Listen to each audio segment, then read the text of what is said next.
Bismillahirrahmanirrahim. Assalamualaikum warahmatullahi wabarakatuh. Bagaimana kabar teman-teman semua? Kita jumpa lagi teman-teman di video ini. Pada kesempatan kali ini kita mau melakukan motoran ke Kota Klaten. Ya, ada keperluan bayar pajak motor ya.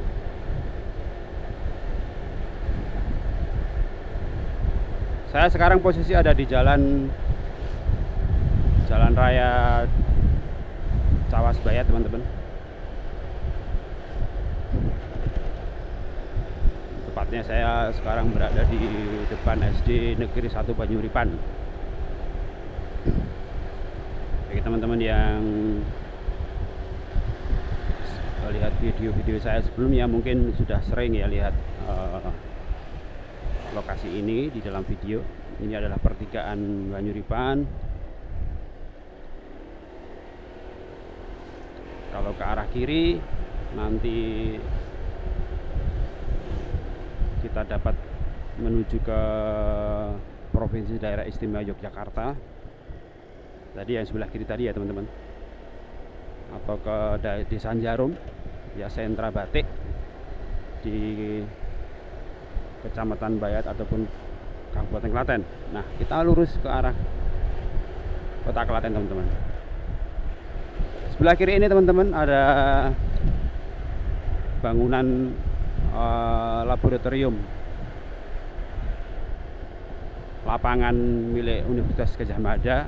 Bagi teman-teman yang kuliah di geologi maupun geofisika, geografi ya, mungkin pernah memanfaatkan gedung ini untuk penelitian.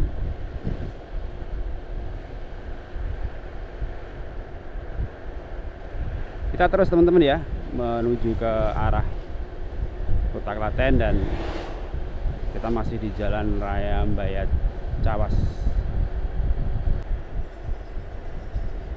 Teman-teman, saya berada di Kota Kecamatan Bayat ya. Di sebelah kiri ini adalah gedung kantor urusan agama dan juga Kementerian Pendidikan. Sedangkan di sebelah kanan depan adalah kantor Kecamatan Bayat.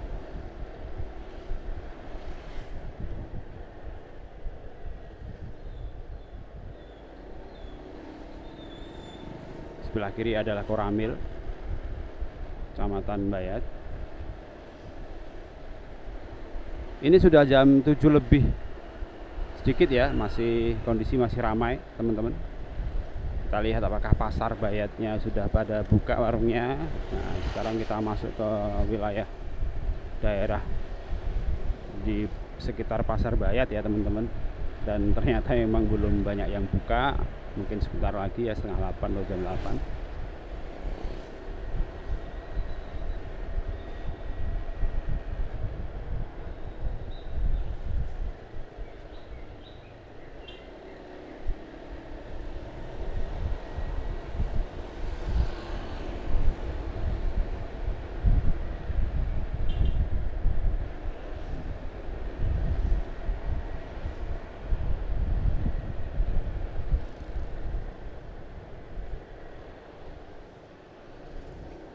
Kita sekarang sampai di Sungai Bayat atau Sesek, jembatan besar ya. Sudah terlihat air mengalir, padahal beberapa waktu yang lalu masih kering teman-teman, karena memang beberapa hari ini hujan dan kelihatannya memang musim hujan sudah hadir. Alhamdulillah ya, karena dampaknya cukup besar ya, terutama untuk permasalahan air dalam rangka kebutuhan sehari-hari. Sumur-sumur harusnya sudah mulai terisi lagi setelah sekian lama mungkin kering begitu.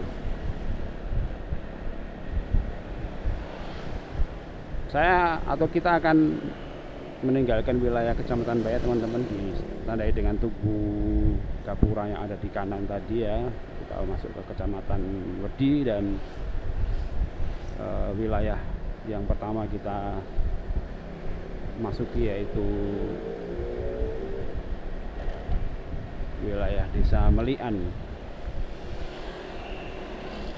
dimana di sini adalah sentra gerabah ya. Bagi teman-teman yang sudah pernah atau melihat video saya sebelumnya, saya pernah juga lewat di daerah ini. Ini di sebelah depan itu kanan ya, udah terlihat penjual gerabah.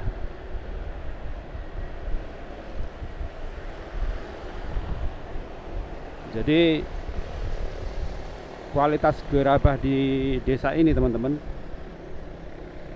tidak hanya lokal ya, jadi sudah tingkatnya internasional karena diekspor juga. Saya kebetulan punya teman yang ada di daerah ini, jadi kadang banyak atau truk-truk kontainer yang mengangkut gerabah-gerabah untuk diekspor ke luar negeri. Seperti ini teman-teman suasananya ya di Desa Melian, Desa Wisata Keramik Pager Jurang Melian Wedi, Klaten.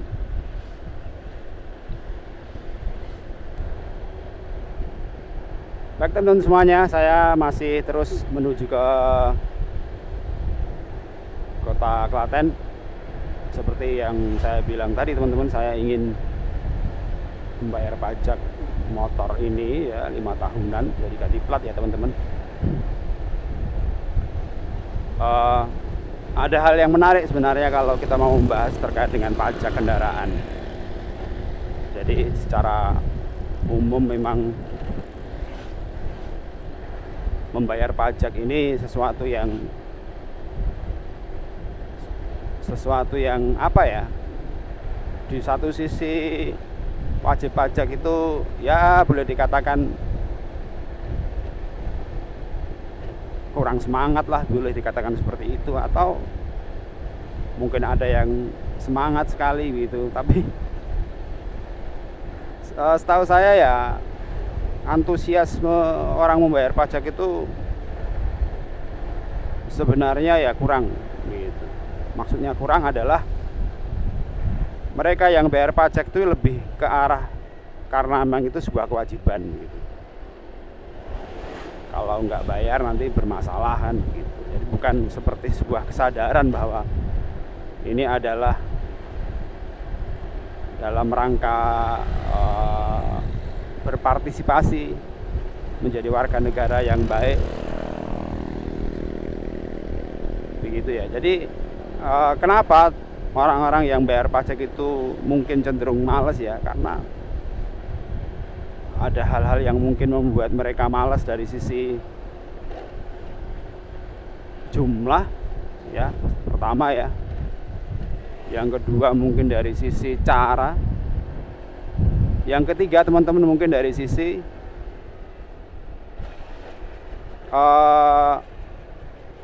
wujud dari pajak itu untuk apa begitu. Istilahnya ya transparansinya, hasilnya mereka bayar pajak itu apa begitu. Mungkin ya dari 3 sisi itu teman-teman. Nah yang pertama teman-teman, dari sisi jumlah atau banyaknya pajak yang harus dibayarkan.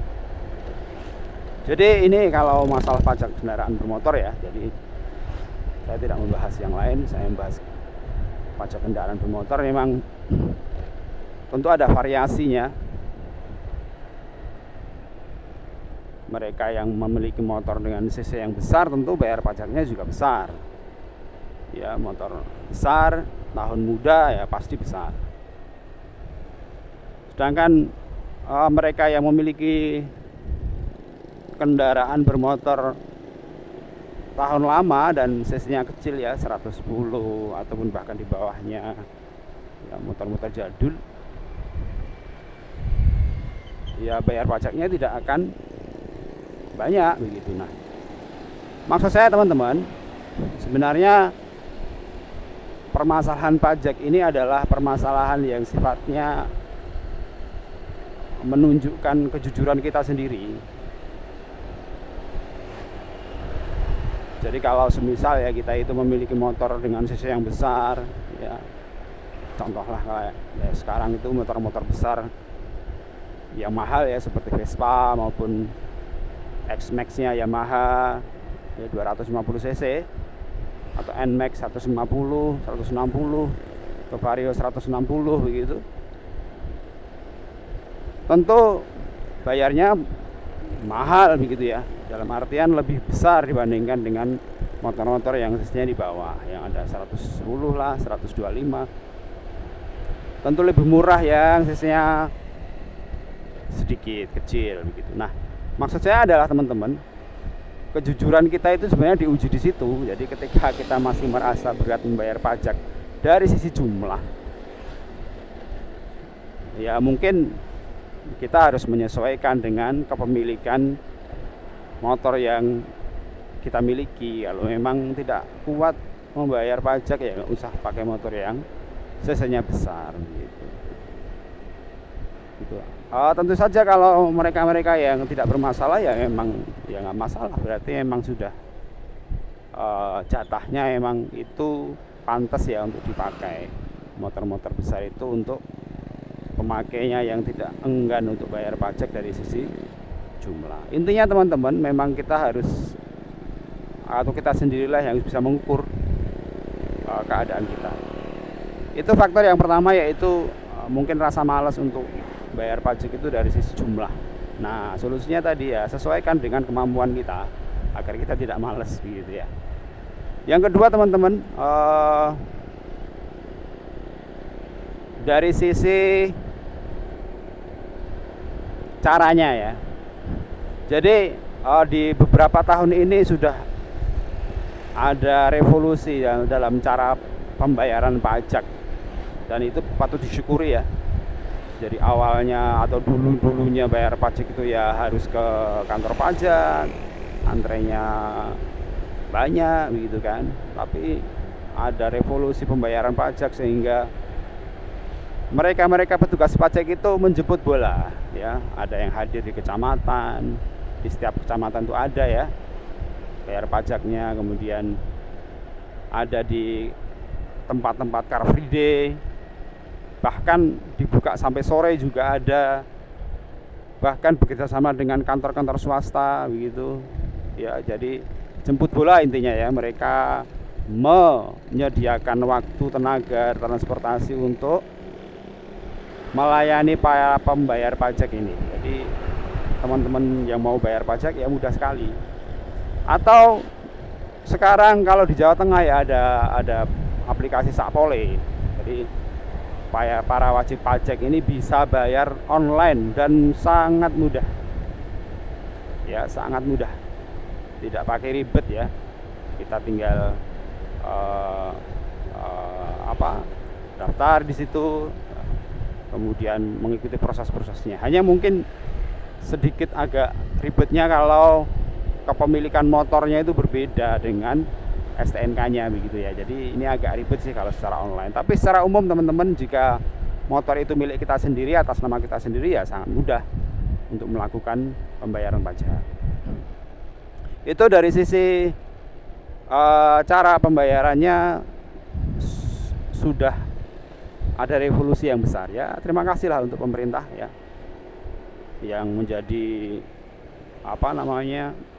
yang menangani tentang pajak ini. Ada perubahan yang besar, intinya adalah mempermudah. Nah, masih ada lagi yang khusus untuk 5 tahunan teman-teman. Yang untuk 5 tahunan ini ya memang harus ke kantornya ya, karena mungkin ada pemeriksaan fisik ya. Itu mungkin untuk PR ke depan ya, bagaimana kemudian dibuat lebih praktis, lebih mudah, tapi tetap aman secara kepemilikan kendaraan ya.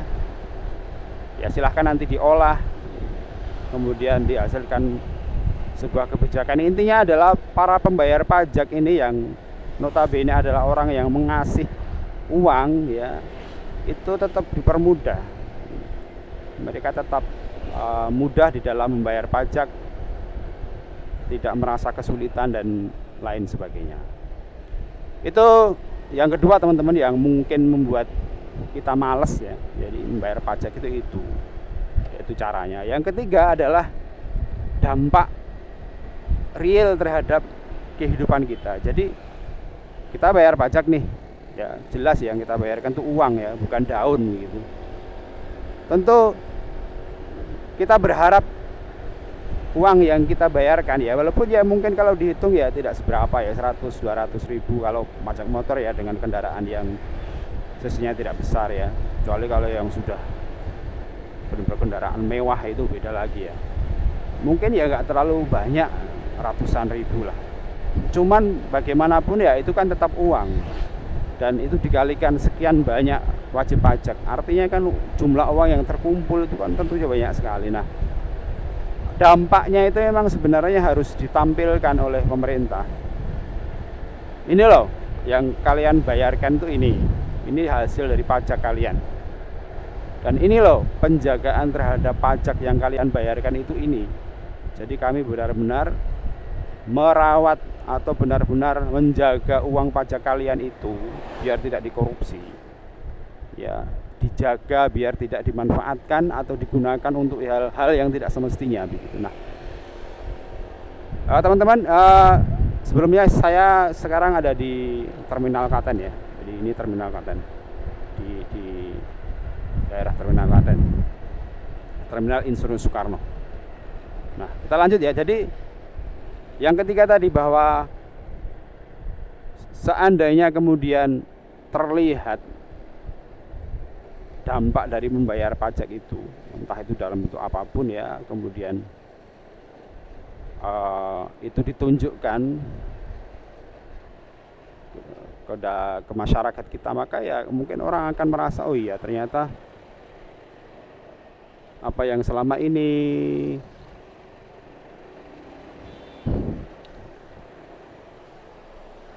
saya bayarkan ya bermanfaat. Oke teman-teman, saya masuk ke jalan lingkar Kota Klaten ya, ring road gitu. Hati-hati.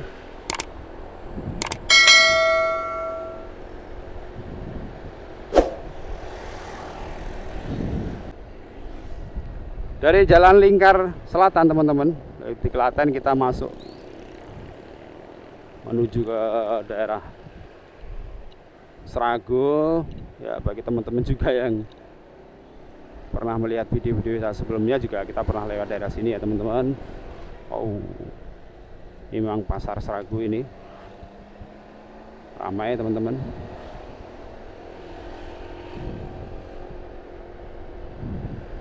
Ya, geliat pasar udah kelihatan ya. Nah, dan kita tepat bertemu dengan kereta api.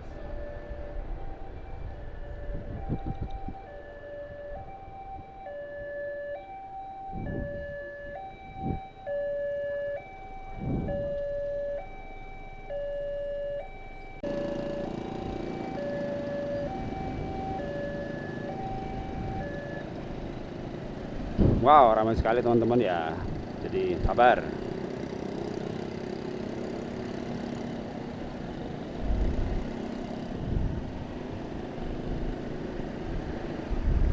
Ya kayak gini teman-teman suasananya. Jadi teman-teman bisa melihat ya suasana palang pintu di daerah Serago.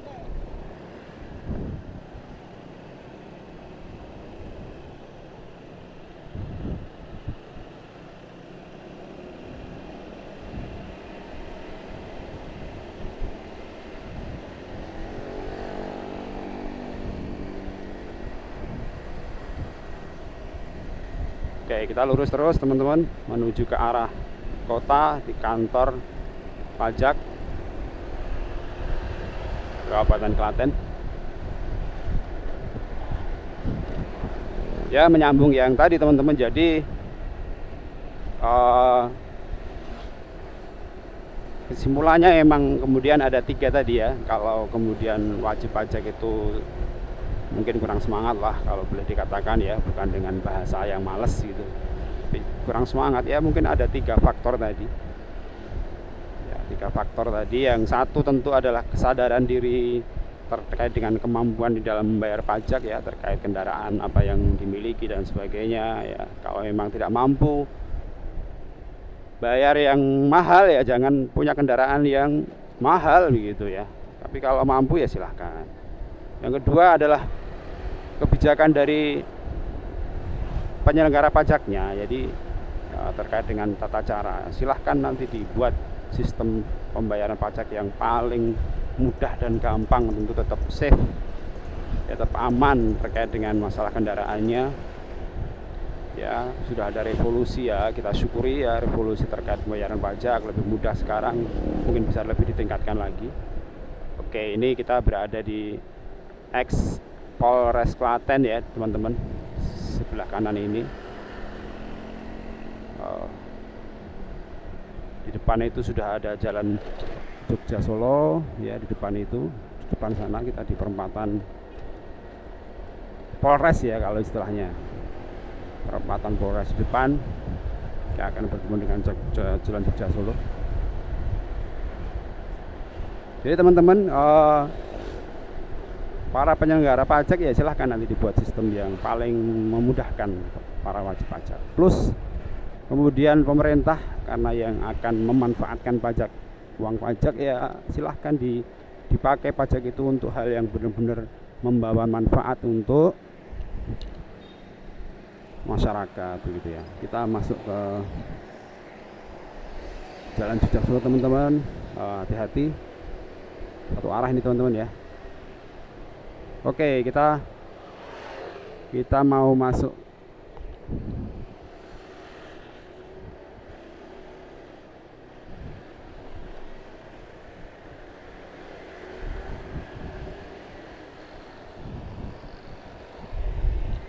Oke, kita mau masuk ke, kita lewat jalur dalam aja ya teman-teman, biar tidak terlalu ramai. Oh ya.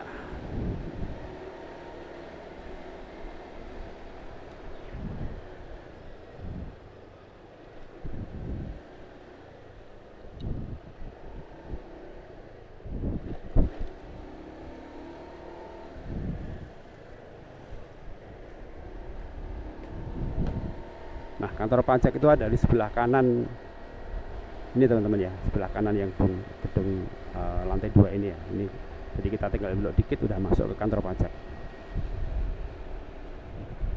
Ini Desa Kauman Tonggalan ya, di Klaten. Oke.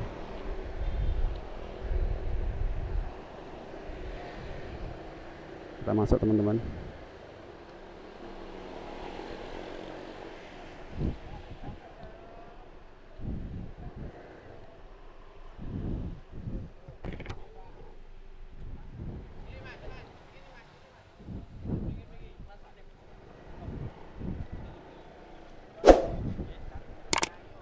Pergi mas, lurus. Oke, kita sampai teman-teman.